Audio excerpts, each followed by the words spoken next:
This video is sponsored by Card Kingdom. You can visit their store by using my referral link in the description below.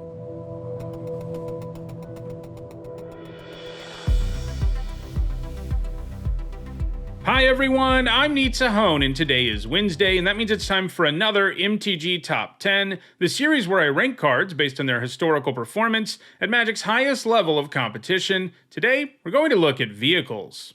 Vehicle is an artifact subtype that was originally introduced in 2016's Kaladesh. They are artifacts that can become creatures if you crew them. This means that you tap any number of creatures with total power greater than or equal to crew's numerical value. When you do that, a vehicle becomes a creature until end of turn. Because you have to jump through hoops to make these into creatures, they often have very impressive stats for their casting cost. Shortly after Kaladesh, vehicles became evergreen. In other words, virtually every set features at least a few of them. This is actually the second time I've taken a look at vehicles. I did it for the first time in November 2021, so it's been about a year and a half. That may not seem like a ton of time, but the list has been shaken up significantly in that short time, as more and more impressive vehicles have been printed. Back in 2021, it only took a single point for a vehicle to make the list. This time, it took 23. To be eligible for this list, a card simply had to have the vehicle subtype. In all, there are 96 vehicles, and in this video, we'll look at the 10 that have left the biggest impact on competitive Magic. As usual, when I revisit a topic, we'll also take a look at the cards that were on the list last time, but didn't make it this time. Before we get started, here's a quick reminder on how I score cards in these videos. First tier top 8 is worth 2 points. This includes events like Pro Tours. And a second tier top 8 is worth 1 point. This includes events like Grand Prix. Alright, let's start with a look at the 3 vehicles that were on the list in 2021, but didn't make it this time.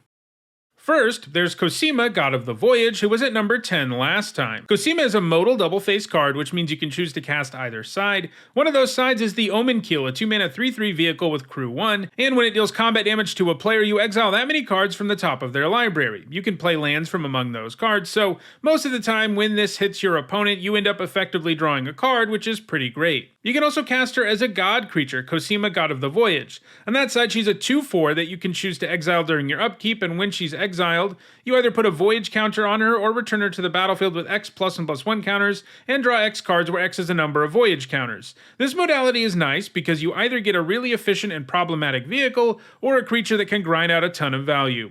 She has a single point that came in Pioneer and doesn't have any points since 2021, and she's now 22 points away from the number 10 slot on the list, so I don't see her ever making her way back. Next, it's Weatherlight, which was at number 9 last time. This 4-mana 4/5 flying vehicle has crew 3, and when it hits your opponent, you get to grab a historic card from among your top 5 and put it into your hand.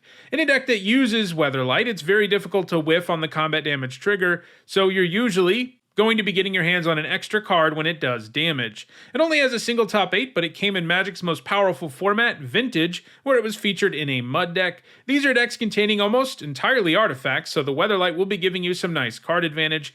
Mud decks are still a thing, of course, but Weatherlight hasn't really caught on as a regular feature of the deck, and it doesn't have any points since 2018.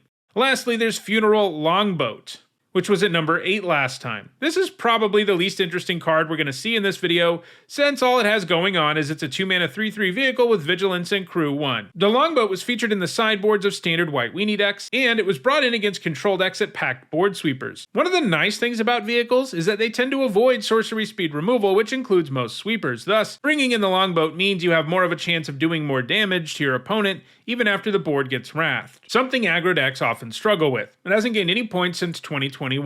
Alright, now that we've covered those 3 cards, let's take a look at the top 10 vehicles in Magic. At number 10, it is Parhelion II, which wasn't on the list at all last time. This 8-mana vehicle has crew 4, has flying, first strike, and vigilance, and when it attacks, you make 2 attacking 4/4 flying vigilance angels.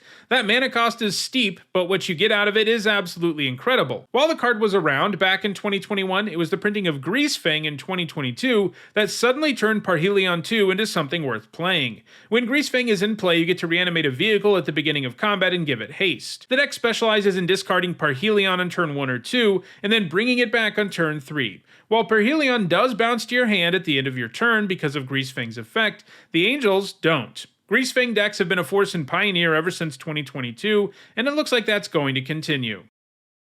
At number 9, it is Cultivator's Caravan, which was at number 7 last time. This 3-mana 5/5 vehicle has crew 3, and it can be tapped to add 1 mana of any color to your mana pool. While it isn't the most efficient vehicle around, both in terms of casting and crew cost, the fact it's a mana rock that can also smash in for 5 damage at a time is pretty nice. All of the Caravan's points came in Standard, where it was played in Mardu vehicles. A deck we'll be hearing more about as we move up this list. The Caravan doesn't have any points since rotating out of Standard, and it barely managed to hang on to a spot on the list this time, so it's fairly unlikely to remain on the list when I revisit it again. At number 8, it is Smugglers Chopper, which was at number 5 last time. This is arguably the best vehicle ever printed, but its score has been suppressed as a result of bans.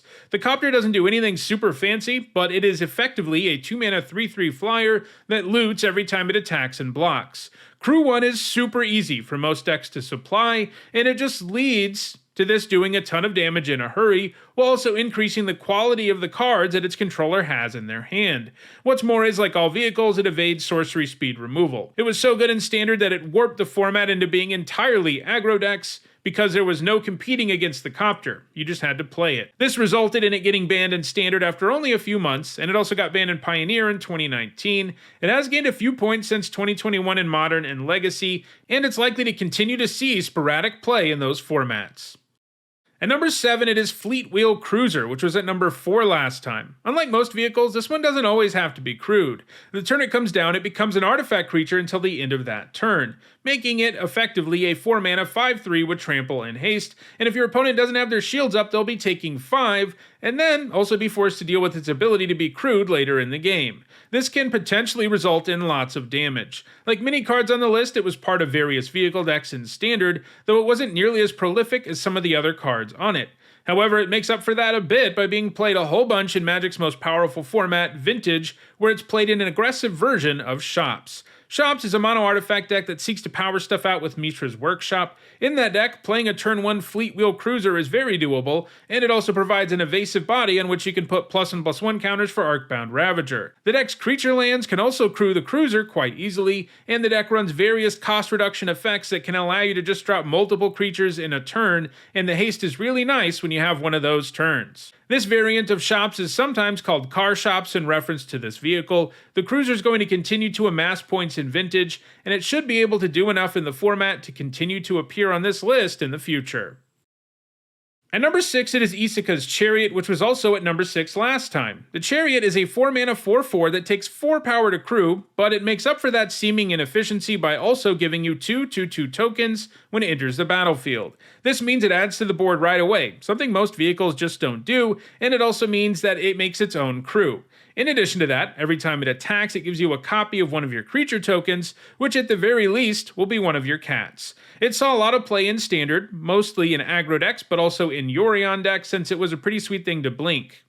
Most decks that run Isakas Chariot also usually have some pretty sweet tokens to make copies of. It's also had a significant impact on Pioneer, where it's been played in the vehicle-centric Greasefang deck, as well as in mono-green aggro. It's going to continue to put up points in Pioneer in the future.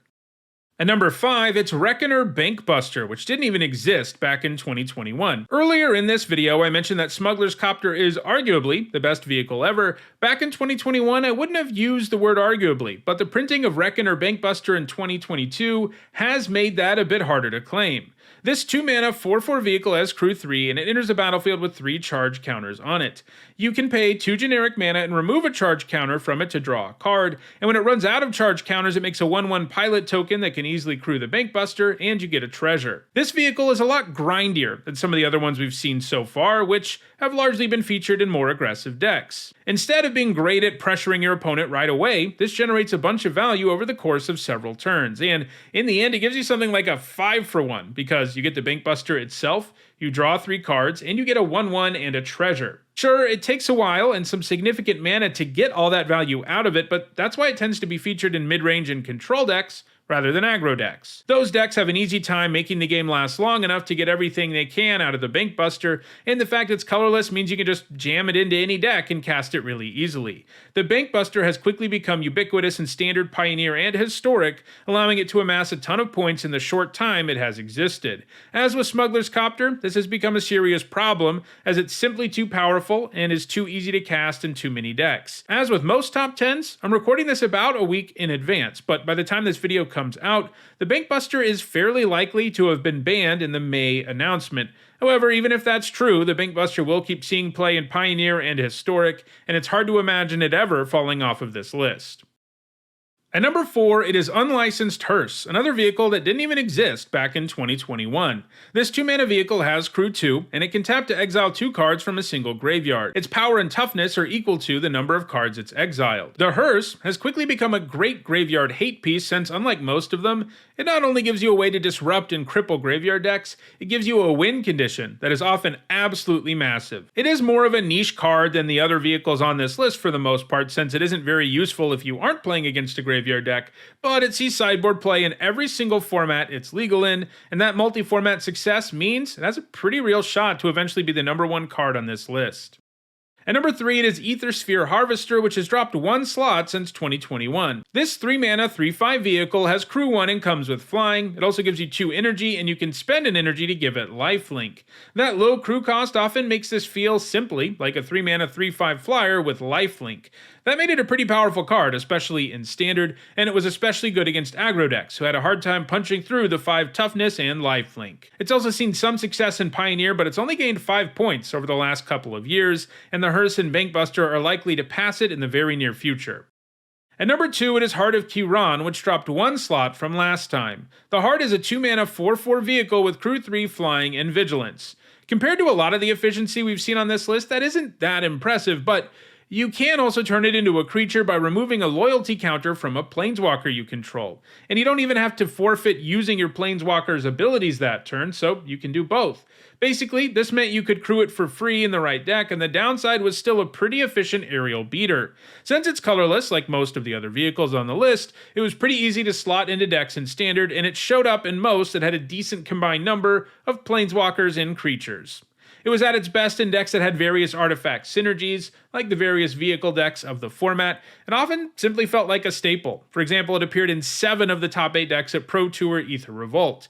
It's also gained some points in Pioneer, but Standard is where it's gained most of its points, so it's likely to get passed on the list in the long run, and it will probably never catch the number 1 card on the list, which is Sky Sovereign Consul Flagship, which was at number 3 last time. This 5-mana 6/5 flying vehicle has Crew 3, and when it enters the battlefield or attacks, it does 3 damage to a creature or planeswalker. That meant that even if it got quickly destroyed, you'd always get something out of it, and if it stuck around, it was going to swing the game wildly in your favor. This power made it a heavily played card in Standard, where it appeared in the aforementioned vehicle decks, but it showed up as a one-of or sideboard card in a whole lot of other creature-based decks too.